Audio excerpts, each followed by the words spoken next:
बत्तीशिरा सांगली जिल्ह्यातील बत्तीशिरा हे असं गाव आहे ज्या गावामध्ये नागपंचमीला जिवंत नागांची पूजा केली जाते। ही परंपरा या गावात कधी सुरू झाली याचा निश्चित काळ जरी सांगता येत नसला तरी सुद्धा या गावातील गावकऱ्यांची अशी मान्यता आहे की गेल्या 1000 ते 1200 वर्षांपासून या गावात ही परंपरा सुरू आहे। म्हणजे गोरक्षनाथांचा वास्तव्य ज्यावेळी शिराळा गावाच्या जवळ होतं त्यावेळी काही घटना घडल्या आणि त्यानंतर ही प्रथा किंवा ही परंपरा सुरू झाली असं या गावातील गावकऱ्यांचं म्हणणं आहे। तर ती गोष्ट अशी की ज्यावेळी गोरक्षनाथ या शिराळ्याच्या जवळ वास्तव्याला होते त्यावेळी शिराळ्याच्या जवळ असलेल्या जी वारणाई पंचगंगा ज्या नद्या त्या नद्यांना पूर आला अतिवृष्टीमुळे। या पुरामुळे झालं असं की या गावातले किंवा या परिसरातले जे काही पशुपक्षी होते त्यांचा निवारा राहिला नाही किंवा त्यांच्या निवाऱ्यात या अतिवृष्टीमुळे नुकसान झालं। त्यावेळी गोरक्षनाथांनी या पशुपक्ष्यांना संरक्षण दिलं। या सगळ्या पशुपक्ष्यांमध्ये नाग सुद्धा होता। म्हणजे या पावसामुळे या पुरामुळे नागांची जी बिळं होती ती बिळं सुद्धा बुजली गेली आणि त्यांची बिळं बुजल्यामुळे हे नाग गावात शिरू लागले। गावात शिरू लागल्यामुळे गावातले जे गावकरी होते त्या नागांना घाबरू लागले। म्हणून गोरक्षनाथांनी काय केलं की नागपंचमीच्या दिवशी एक नाग त्यांनी झोळीत टाकला आणि त्या नागाला घेऊन गोरक्षनाथ भिक्षा मागण्यासाठी शिराळ्यात गेले आणि ते ज्यावेळी महाजन कुटुंबाच्या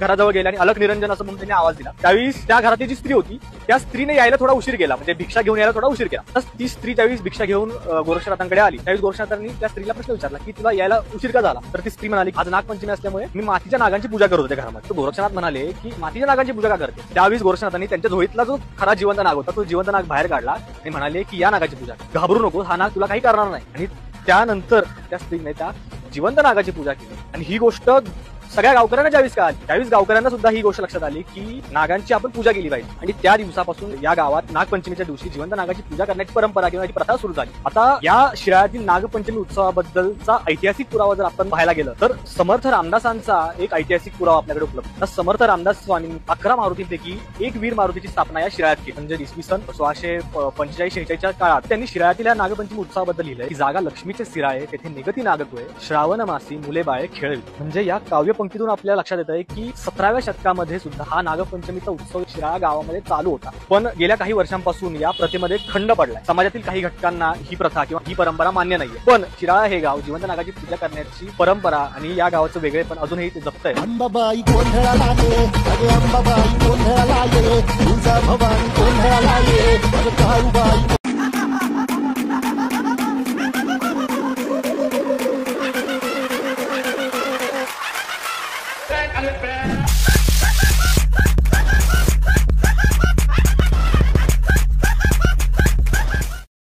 मित्रांनो मी किशोर आनंदे। तर आज सर्वप्रथम नागपंचमी तुमच्या सर्वांना हार्दिक शुभेच्छा। तुम्हाला व तुमच्या परिवाराला नागपंचमीच्या हार्दिक शुभेच्छा। तर आज सुंदर असं वातावरण झालेलं आहे आणि आपण चाललेलो आहोत आज कुरसंडीमधून आटवाडी तालुक्यातील सांगली जिल्ह्यात आपण नागपंचमीच्या उत्सवासाठी जात आहे। त्या ठिकाणी भरपूर मोठा कार्यक्रम होत असतो। मी पण पहिल्या वेळेस चालतोय, माझा पण पहिलाच अनुभव आहे। निसर्गरम्य वातावरण असं आहे आणि पाऊस पण चालू झालेला आहे। तुम्ही बघू शकता पाऊस आणि आभाळाच्या वातावरण जायचं आहे त्यामुळं पावसात जायचा भरपूर कंटाळा आलेला आहे। पण तरी पण एन्जॉय करण्यासाठी आम्ही पावसात जात आहोत। कुरसुंडीचा घाट चालू झालेला आहे मित्रांनो। घाटामध्ये एक नंबर मजा येत आहे गाडी चालवायला।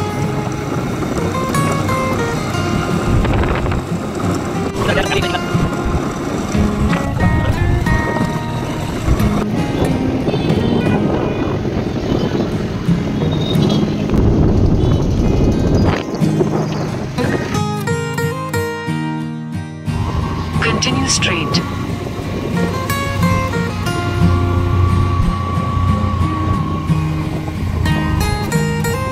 In 500 meters, turn right.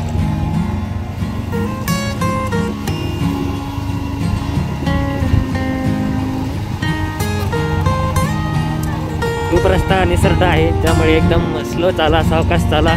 समोर भरपूर ट्रॅफिक दिसत आहे शिराळा गावामध्ये।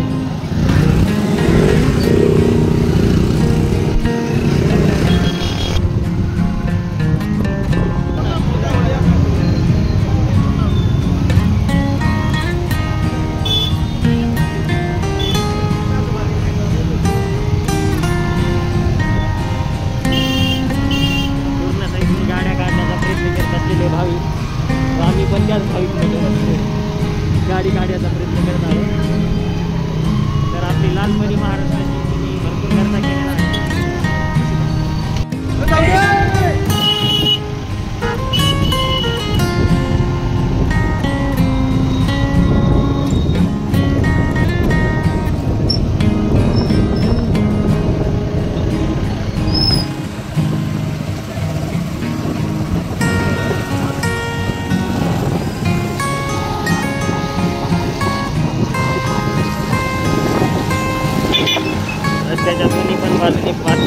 गाड्या उभा केल्यामुळे ट्रॅफिक होत आहे व त्यासाठी भाविकांना तोंड द्यावं लागत नाही. भरपूर पावसामध्ये परेशान होत आहे. काही पायी चालणारे पण भाविक आहेत.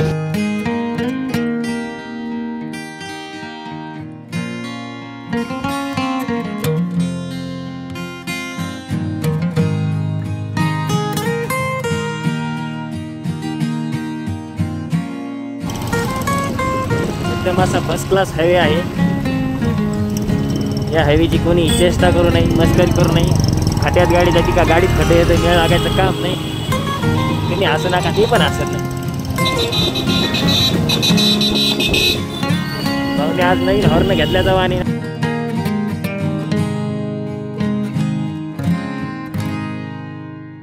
या ठिकाणी पार्किंगला आम्ही गाडी लावली आहे व आम्ही पण आता काही चालत जात आहोत. कारण आता इथून पुढे भरपूर गर्दी आहे व भरपूर नवनवीन बघण्यासाठी काही पण आहे. या ठिकाणी गावामध्ये रस्ता जातो, या ठिकाणी समोर देवाकडे मंदिराकडे जातो. या ठिकाणी पार्किंगला आम्ही गाडी लावली आहे व आम्ही पण आता काही चालत जात आहोत. कारण आता इथून पुढे भरपूर गर्दी आहे व भरपूर नवनवीन बघण्यासाठी काही पण आहे. या ठिकाणी गावामध्ये रस्ता जातो, या ठिकाणी समोर देवाकडे मंदिराकडे जातो. भरपूर भाविक आहेत येणारे. या गावातील नदी आहे, या ठिकाणी पूर्ण भाविक गप्पा घेण्याचा आनंद घेत आहेत.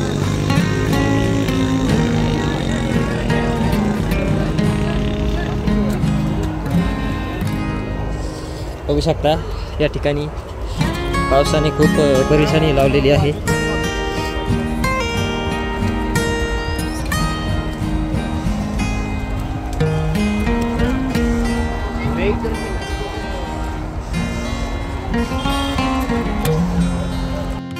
या गावामध्ये आज जिल्हाभरातून वेगवेगळ्या ठिकाणी डीजे येत आहेत व जिल्हाभरातील पूर्ण डीजे या ठिकाणी येत आहेत. या उत्सवाचा आनंद घेण्यासाठी लाईट पण डीजेवर नाचत आहे.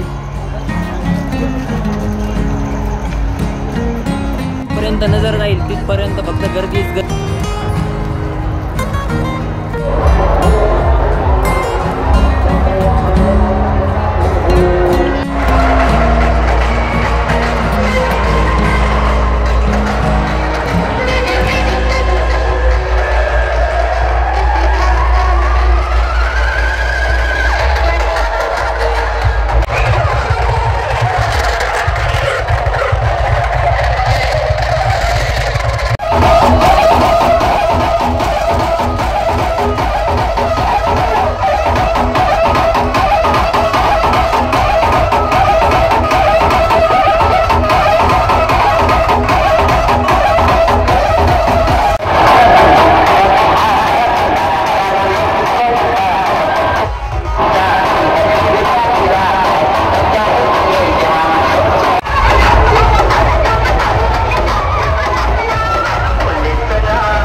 exclusive.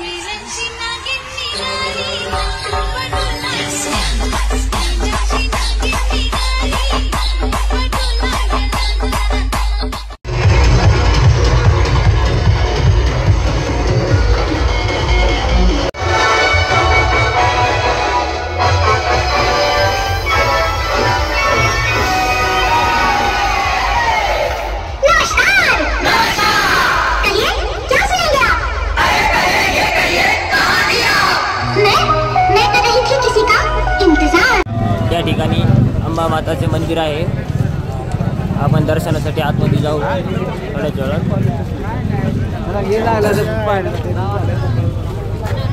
प्रकारे अंबा माताचं मंदिर आहे.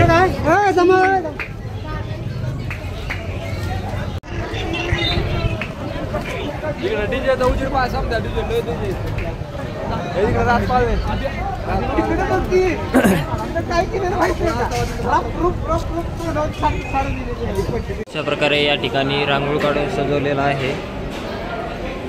हा नागोबा बघू शकता तुम्ही. अशा प्रकारे सुसज्ज मंदिर आहे.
यात्रा पण भरपूर मोठ्या प्रमाणात भरलेली आहे. या ठिकाणी हॉटेल आहे व या ठिकाणी भरपूर काही लहान मुलांना खेळण्यासाठी आलेलं आहे.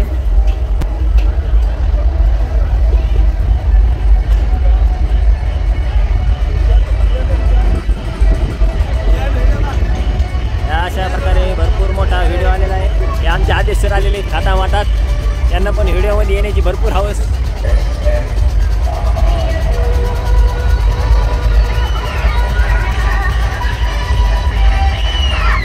चालू पावसामध्ये भाविक आनंद घेत आहेत नाचण्याचा.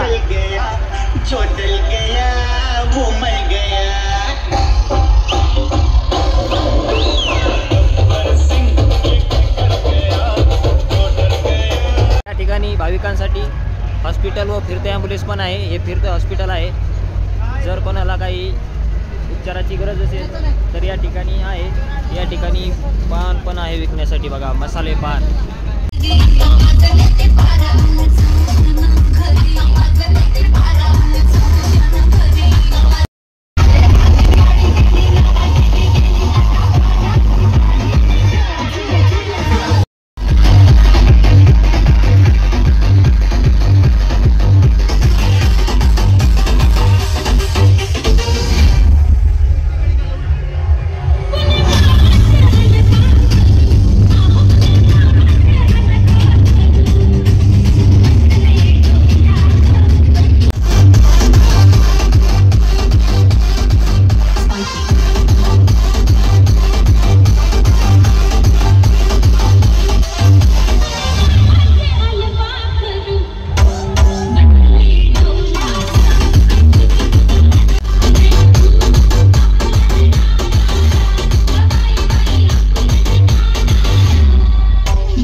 हा आमचा परतीचा प्रवास चालू झालेला आहे.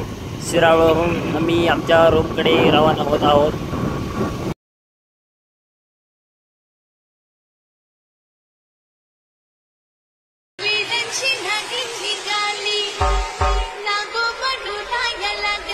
Exclusive.